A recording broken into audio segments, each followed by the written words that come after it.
Family and fellow soldiers, I'm the Professor, and this is the Moment of Truth. California's Reparations Task Force is still working on their final report. They have until July 1st to get it done, but already there's been loose talk about what the payments should be, amounts and numbers. And that the talk is about payment is significant because that sets the right kind of precedent. The Bernie bigot Sanders, it's not feasible. No, the states are the incubators for the nation, remember? So that being the case, especially when you got a state as influential as California, yeah, this is the kind of precedent that needs to be set. Now, first of all, the push is for it to be paid in cash directly to the black people who it's owed to. No housing voucher scams, which is just a con game meant to give money to mortgage companies and banks which are not owned by black people. It's going to put the money into the hands of the people who benefited from slavery rather than the victims of it. No scams about scholarships either. Give people the money and then they can decide what it ought to go to. Now I want you to see this. The Daily Mail is a British tabloid rag. What in the world are these clowns even doing calling themselves wading into American politics anyway? There's nobody in Britain who would have to pay even one thin dime for slavery reparations in the U.S. And on top of that, the Daily Mail is a celebrity gossip rag, a toilet bowl of infotainment. What the hell are they doing talking about weighty issues like reparations for anyway? That would be like having an article about who is Leonardo DiCaprio or Jennifer Aniston sleeping with popping up in Popular Mechanics or American Scientific Magazine or something.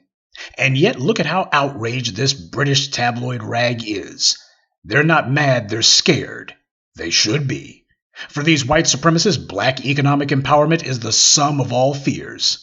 Now, their little hit piece talks about how there's a panel of economists who are trying to determine just how much California will pay black Californians.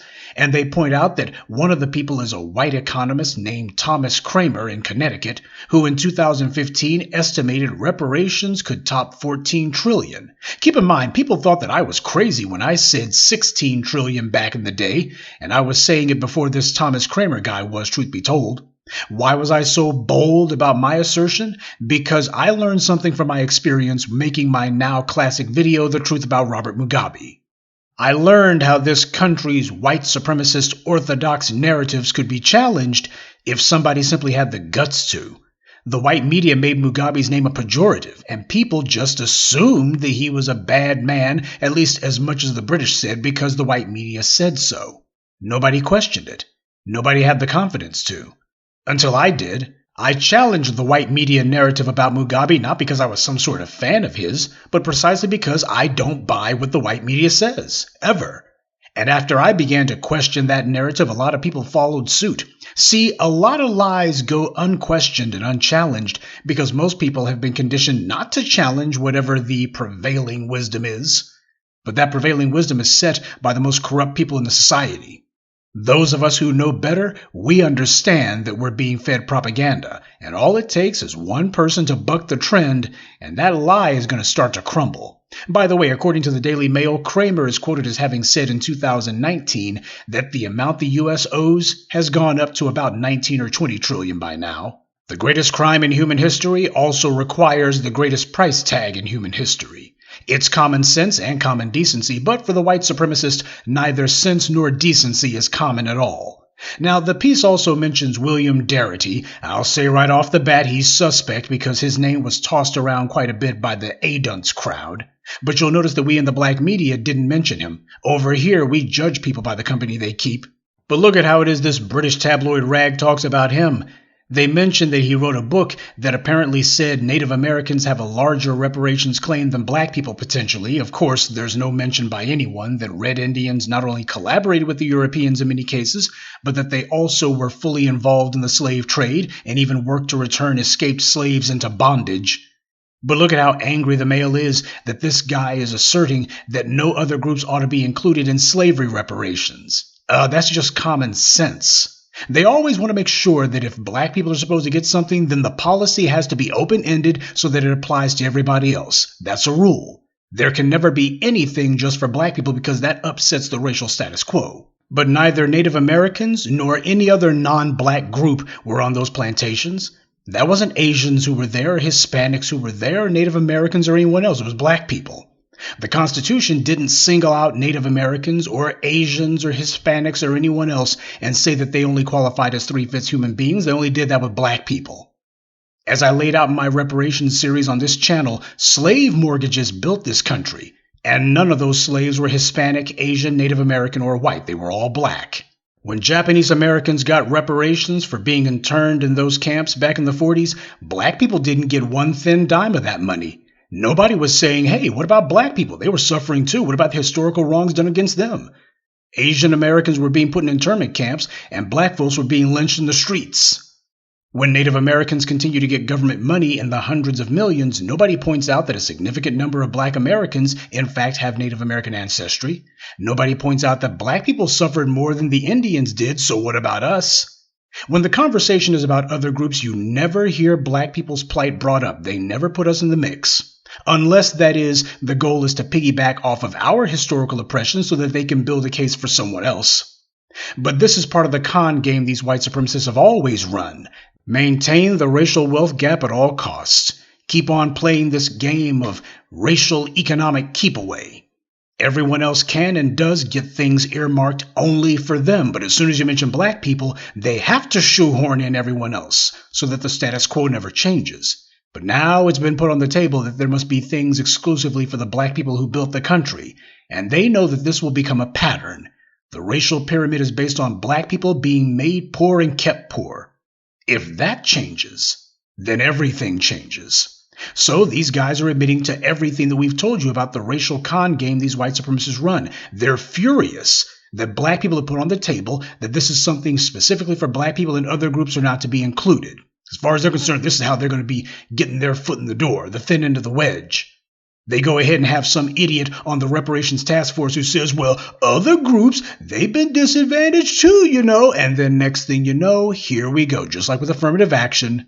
As soon as they're allowed to go ahead and get that rhetorical crack made in the door, next thing you know, they're going to be saying, well, what about white women? White women have been historically disadvantaged. And they'll be also saying, well, white men should qualify too. They'll start off by saying, well, white LGBT people were discriminated against as well. Remember the Stonewall riots, etc. And before you know it, it's going to be, well, you know, these people in Appalachia and other places.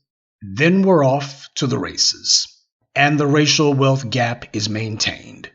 But black people have already preempted this one, and these white supremacists, they're furious that we're making it where they can't do the usual tricks. Now this Daily Mail website, this is a rag from the other side of the Atlantic. Nobody in Britain is going to have to pay one thin dime, not that they can afford it. But why are they so upset? But the Daily Mail are not the only Brits complaining. I posted a video on this channel about how last year the right-wing bigot Douglas Murray was whining in Rupert Murdoch's New York Post that reparations are not justice, they're revenge.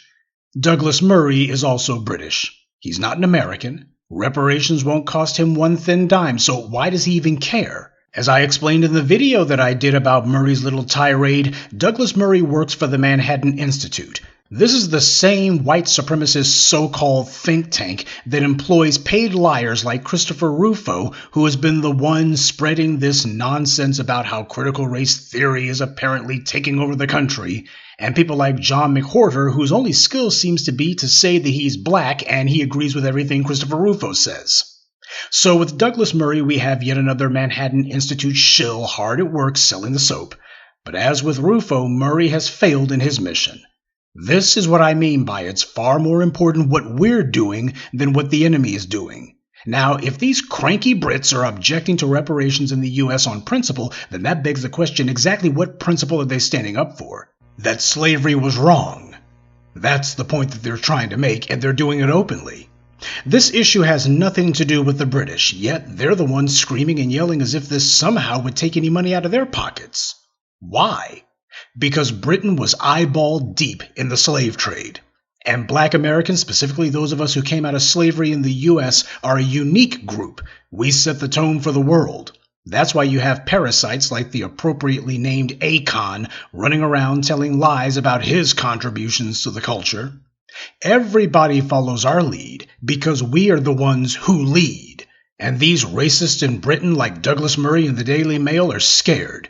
They know that a successful reparations movement in the U.S. will inevitably spread, and that means it's going to lead to Britain's former colonies making reparations demands as well and pointing to the U.S. and saying if it can happen there, it should happen here too. In fact, the Daily Mail made it a point to mention that one of the economists that they're complaining about is herself a Jamaican immigrant. So the specter of Britain having to reckon with their own mountain of crimes looms large. I posted for you on my Twitter page how the British sent a letter to the UN Human Rights Council objecting to a vote that the UN wanted to hold on a resolution to condemn racism. And why did the British object? Because the resolution called for, quote, concrete action against racism, including to require states to make reparations for their part in the slave trade. And what was Britain's justification for voting against that? They said, and I quote, the slave trade and colonialism were not at that time violations of international law. They actually had the nerve to write that. And then they had the gall to send that letter to the UN so the whole world could see it. For them to say that would be like the Nazis saying that they didn't owe reparations to the Jews because destroying Jewish businesses and rounding Jews up to be slaughtered, the Nuremberg laws, they weren't illegal under international law at that time. What the British are saying is the exact same thing. They've now been forced, however, to have to defend the indefensible, and for them to be this blatant about it means they're feeling the heat. They can't hide behind weasel words. They're being forced to have to defend the greatest crime in human history, and to do it not on the grounds that they didn't commit the crime, or that, the Africans, they were really to blame. Notice how they're not claiming that. They're trying to defend it on the grounds that, it wasn't against international law at the time. There was no international law to stop us. Now that, of course, is two lies for the price of one. First of all, these countries, especially countries like Britain, they break international law anytime they feel like it. And why is that? Well, that's the second reason, because illegal according to whom? Whose international law are we talking about? When they claim slavery and colonialism didn't violate international law, they never say who wrote those alleged international laws. The exact same people who carried out the slave trade and colonialism. That's who wrote the international laws. So the white right in Britain are having their backs to the wall by what we're doing here, because when we move, the world moves with us. When we take a stand over here, it puts a spine into spineless people everywhere. We're forcing everyone to put their cards on the table, and this is a game that the enemy can't win. The British government still ruled places like Trinidad and Tobago all the way into the 60s. And while Douglas Murray is angry that the U.S., a country that he isn't a citizen of and pays no taxes to, might pay reparations to the people that it's wronged, he didn't have a problem and hasn't said a word of rebuke about the British government spending his tax money to pay slavery reparations in the 21st century. You see, in 1833, the British Parliament took out a £20 million loan to pay slavery reparations, but they didn't pay the reparations to the black people who they had wronged. Instead, they paid the money, just like the U.S. government did, to the plantation owners. They paid reparations to the slave owners. They paid the criminals and not the ones who the crime was committed against. And the British government has been making payments on that loan ever since. In fact, the British government only finally paid off the loan in full in 2015. That was just a little over 6 years ago. Now, Douglas Murray, who is so outraged about the mere suggestion that there might be reparations paid to the survivors of slavery in America, where is his outrage for the British government still making payments to pay off a slave owner's loan, people who died hundreds of years ago? The British government was making payments on those slave owner reparation loans for nearly 200 years. But there's been no outrage from the Daily Mail and none from Douglas Murray because they're white supremacist mouthpieces. Their job is to defend white supremacy and all of its crimes. So all of this phony outrage from the other side of the pond is just another white supremacist con game, but nobody's fooled. We've got the racists on both sides of the Atlantic shook, because this is the kind of thing that changes the world. This sick global order rests on a foundation of anti-black racism. If you're not fighting anti-black racism, then you're not really fighting for justice. Now, the lesson for black people in all this is that, as I've always told you, if you want to be liked, then just say yes to everything and to everyone. Say yes to whatever they tell you to do, and they'll like you, or at least they'll pretend to. But if you want to be respected, then you better start learning to say no. When people tell us that if we get anything, then everybody else has to be included too, say no. When they tell you that your reparations has to be in something other than cash, say no. Our attempts to be popular are why we've been walked over for so long with impunity. But you see what's happened now that we've decided to go for self? Things have started to move. There's a very important lesson in that, what Dr. John Henrik Clarke called the essential selfishness of survival. And you know what? Not caring about being popular works. And you want to know why that is? It's because power is not inclusive. Power is exclusive. We've been hustling backwards for a long time, though we've had plenty of help in that particular delusion. People like Big Bird and the clowns over at Cobra, who have not done anything for reparations because their job was to keep us running in place. We had the game all wrong. Power is a team sport, but we've been trying to recruit our team members from all over the place, when what we should have been doing was turning to family. I, for one, get a kick out of all of these overseas white supremacists whining and complaining and pitching and moaning. You know when white supremacists are scared because they start whining and crying. Well, I, for one, am loving it. And if the Daily Mail and Douglas Murray want to cry because black folks in the U.S. are putting them under pressure, good.